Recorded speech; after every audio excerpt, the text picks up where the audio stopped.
was not expecting this. It's good though. Anyways, so my grandpa,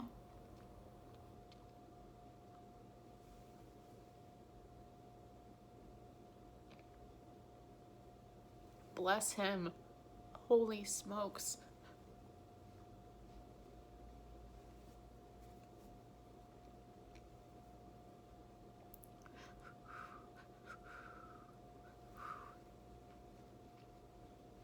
My grandpa saved me yet again and said, of course, Angela can come home to Idaho with me and her Nana. So, little 10-year-old Angie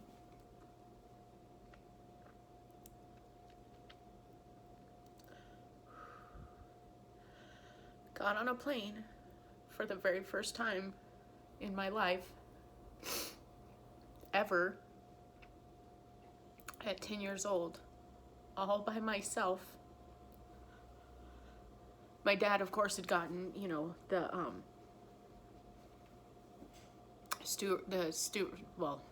flight attendant. At that time they were called stewardesses.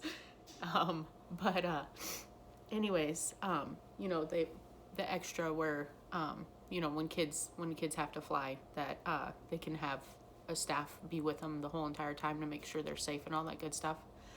So anyhow, I flew from Little Rock to Dallas Fort Worth, switched over there, then flew to Spokane, and my Nana and Grandpa picked me up at the airport.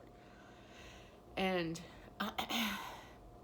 so anyhow, there's way more stuff in my life, in my childhood, that I've experienced that wasn't good.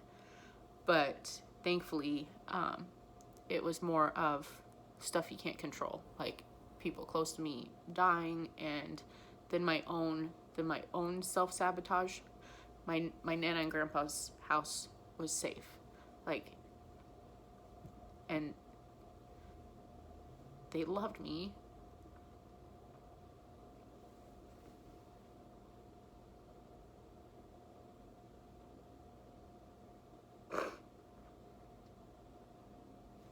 Through everything,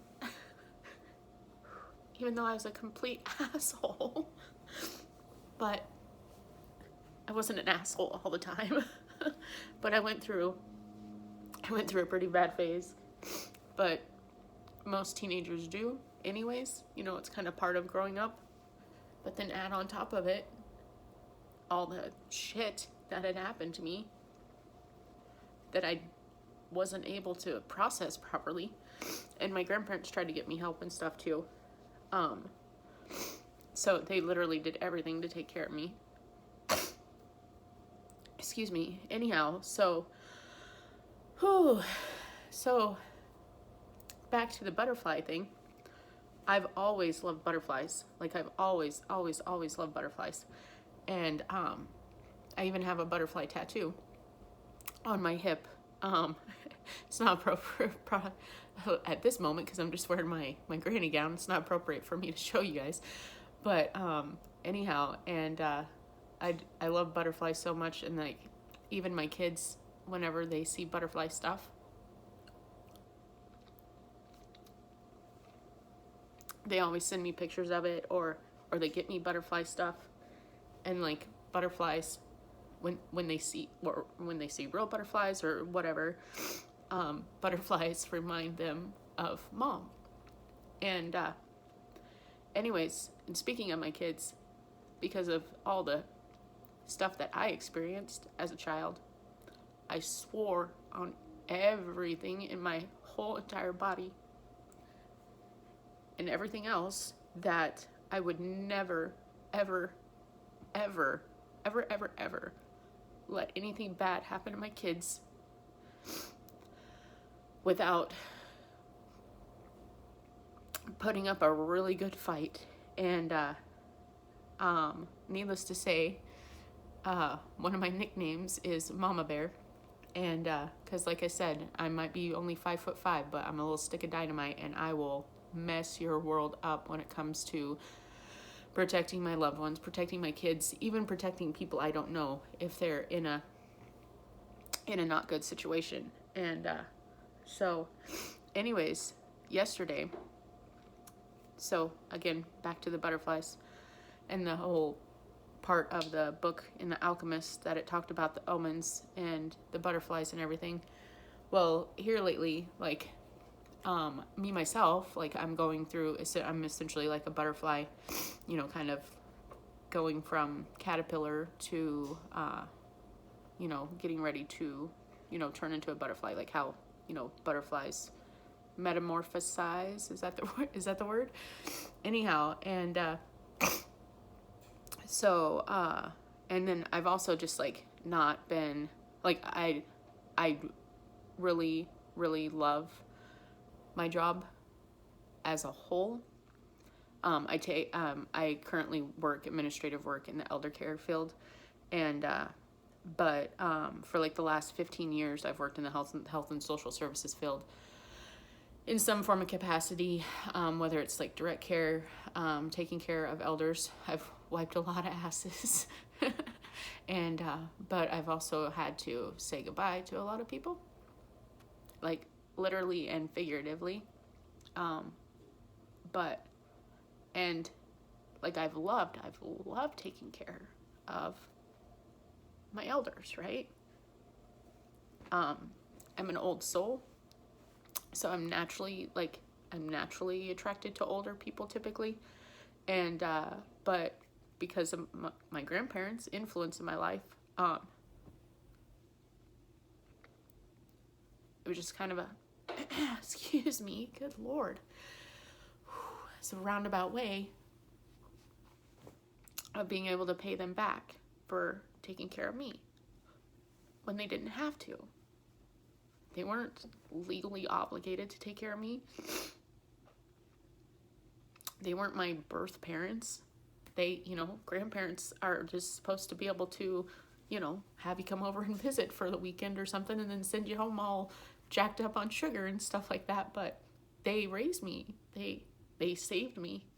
And I have no clue how my life would have turned out if it wasn't for them. Like, anyhow. So, but all that to say, like, I'm just at this transition phase in my life, right? In a ton of different ways. And I'm just not, like, taking care, like, I'll always love elders. I'll always still, you know, like, if I see a little lady, like, at the grocery store, if she needs some help, you know, of course I'm going to help her or whatever. But, like, work-wise, like, I'm just to the point that, like, I'm very thankful for the job I have, but it's just not, it's time for, I've outgrown it, right? It's just like a caterpillar turning into a butterfly. It outgrows its cocoon and breaks free of it and flies away. I've outgrown this portion of my work life. And anyways, I've already been thinking about what I want to do. And there's a bunch of stuff that I want to do. But like photography and write books and, you know, things like that. Like I have a really creative side, that I want to, you know, grow. But at the same time, I also would like to, start working with kids. It's like what I've been, you know, kind of in the last couple of weeks, I've been like, you know, that's kind of been my pull. Like it's been like, that's where my thought processes go.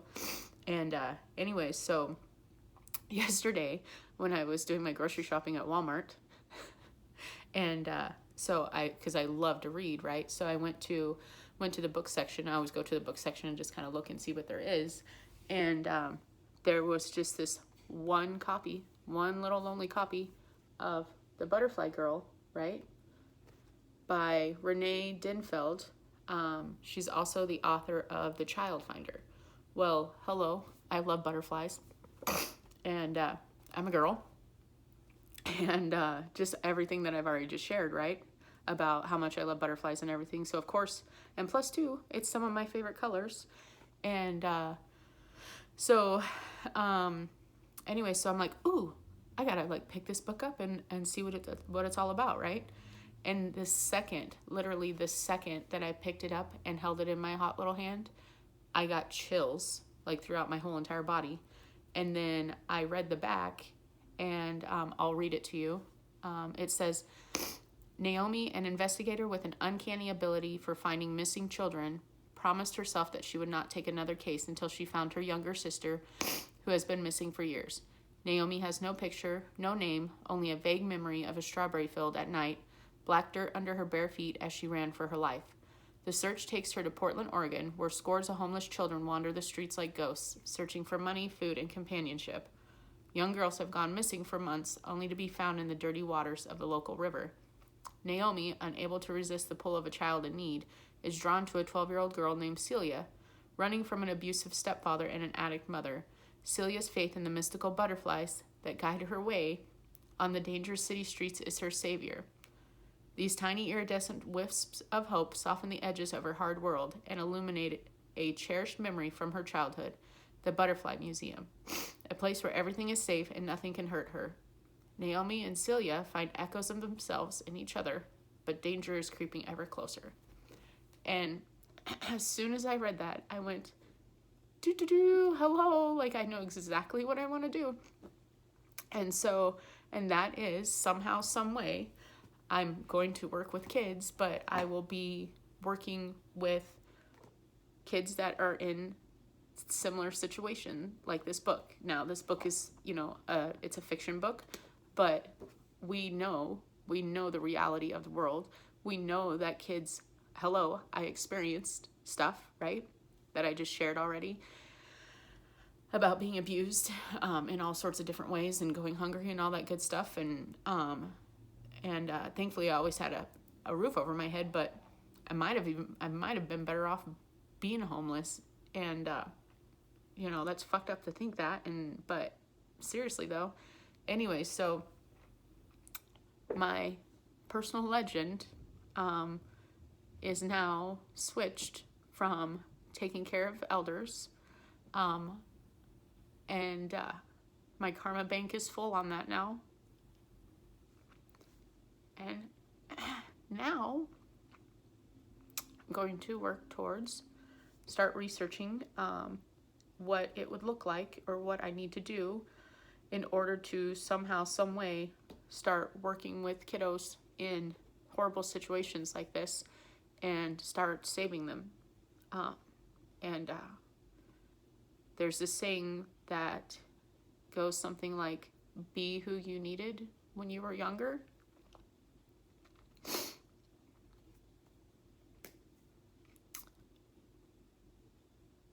That's what I'm going to do. And hopefully